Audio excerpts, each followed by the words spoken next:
Controesodo e crisi idrica. Sotto l'ombrellone nell'ultimo weekend d'agosto a Messina erano questi due gli argomenti più dibattuti. A caratterizzare il traffico sulle autostrade siciliane è stato soprattutto quello legato al mordi e fuggi della domenica. Le segnalazioni del Consorzio Autostrade Siciliane evidenziano code e rallentamenti nel primo pomeriggio solo sulla tangenziale di Messina all'altezza dei lavori del viadotto Ritiro in entrambe le direzioni.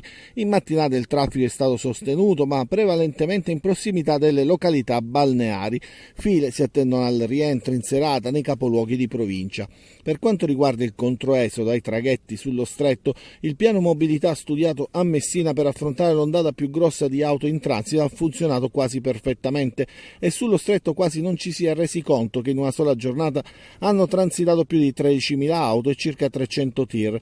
Le strade del centro hanno retto ai picchi da Bollino Rosso. Sia Caronte Tourist che Blueferris hanno messo in campo tutta la loro flotta disponibile, 8 navi il vettore privato, 5 quello pubblico. A Messina però tiene banco anche la crisi idrica degli ultimi giorni, che ha causato disagi soprattutto nella zona del centro, sino alla Riviera Nord e ai villaggi di Torrefaro e Ganzirri.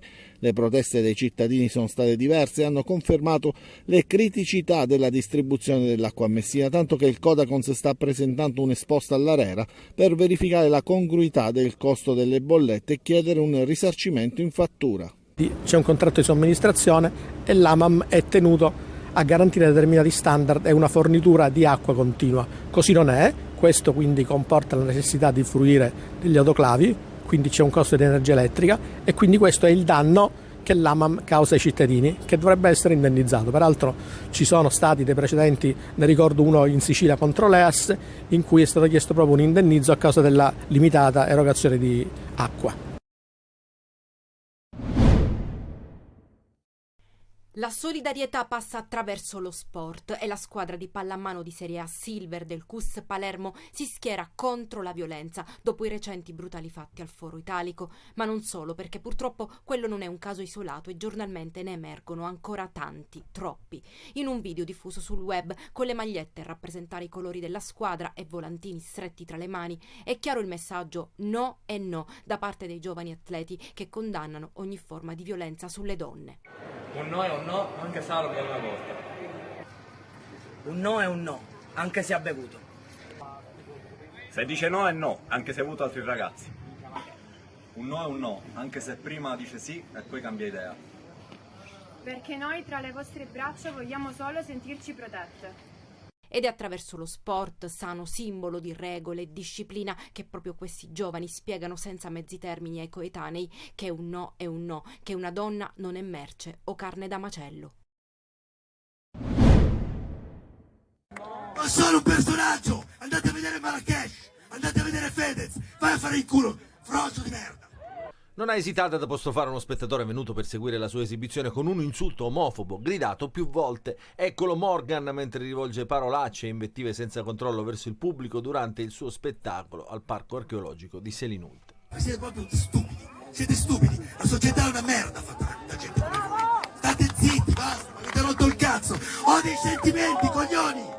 Quella dell'artista lombardo al Tempio di Era, Selinunte, doveva essere una lezione concerto dal titolo Battiato, segnale di vita e di arte, a chiusura del Festival della Bellezza dopo le lezioni di Massimo Cacciari e Umberto Galimberti. Lo spettacolo a pagamento è iniziato con quasi 40 minuti di ritardo e dopo aver suonato alcuni dei suoi brani, l'ira dell'artista si è scatenata non appena qualcuno dal pubblico avrebbe detto «sei fuori tema», chiedendogli di cantare alcuni brani di Franco Battiato, cui la serata era dedicata. Ma tu cosa c'entri con Battiato? Ma te cosa c'entri? Ma è certo che è ovvio che uno con...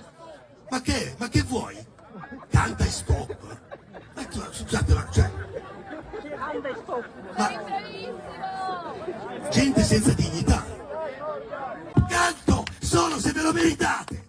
Sia chiaro. E se io sto bene, se ho un'emozione tale per cui mi piace la bellezza, mi piace... Ma smettila! Senti quello che ho da dire! Senti quello che ho da dire! Imbecille, ignorante, senti quello che ho da dire.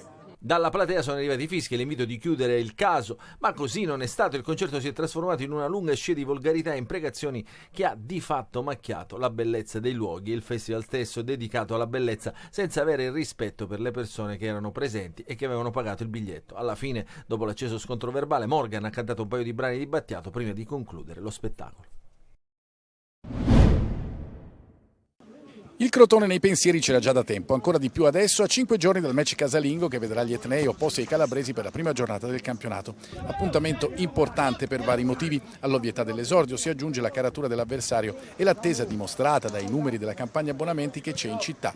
Dopo gli ultimi test non certo positivi e dopo gli importanti colpi di mercato c'è tanta voglia di scoprire di che pasta è fatto il nuovo Catania di Tabiani. Antonio Mazzotta non ha dubbi. Stiamo lavorando già da un mese e mezzo, i meccanismi adesso si cominciano a vedere, la palla viaggia più velocemente, stiamo capendo, non vogliamo trovare alibi, noi sicuramente arriveremo a venerdì che sappiamo quello che dobbiamo fare in campo. Il difensore, un ex di turno a Crotone, ha costruito pagine importanti di carriera con una promozione in A e a Catania anche per spingere il gruppo con la sua esperienza. Sì, però ci sono tanti altri giocatori importanti in rosa, la società, il direttore stanno allestendo una grandissima squadra, hanno portato dei giocatori importantissimi, perché quest'anno non sarà un campionato facile, sarà un campionato difficile, quindi se non diamo tutti 100% è dura. Mercato. A Ragalna il vicepresidente Grella, il direttore sportivo Laneri e anche Marc Bresciano studiano ogni mossa dei giocatori. A proposito, Rapisarda ha girato a parte per un colpo alla caviglia, ma c'è fiducia per il suo recupero. A parte anche Giovinco che è destinato a partire presto, De Luca per il momento resta se non arrivano proposte e poi c'è la corsa al centrocampista, la mezzala sinistra che manca per completare l'organico.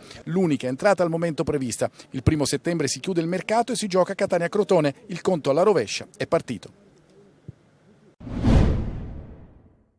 Motori riaccesi, il Palermo guarda la sfida di martedì a Reggio Emilia contro la Reggiana. Corini insiste in larga parte con la formazione che ha pareggiato sul campo del Bari, in attesa ovviamente dei nuovi arrivi. La grande novità è il debutto di Lund che si prende la fascia sinistra della difesa in attesa del pieno recupero di Aurelio. Il sistema di gioco è sempre il 4-3-3. In avanti, insieme a Capitan Brunori, ci dovrebbero essere ancora Insigne a destra e Di Mariano sulla sinistra. Soleri e Mancuso vanno in panchina pronti a entrare a gare in corso. Mercato, il Palermo piazza altri 2 colpi, Henderson per il centrocampo e Di Francesco per l'attacco. Il primo ha già svolto le visite mediche e si legherà al Palermo con la formula del prestito con diritto di riscatto. Diverso invece il discorso per il secondo, per il quale si dovrà aspettare qualche ora in più, essendo stato convocato da Lecce per il match contro la Fiorentina. Di Francesco arriva a titolo definitivo per una cifra intorno ai 2 milioni di euro. Palermo che ha fatto anche un sondaggio per Florenzi del Cosenza.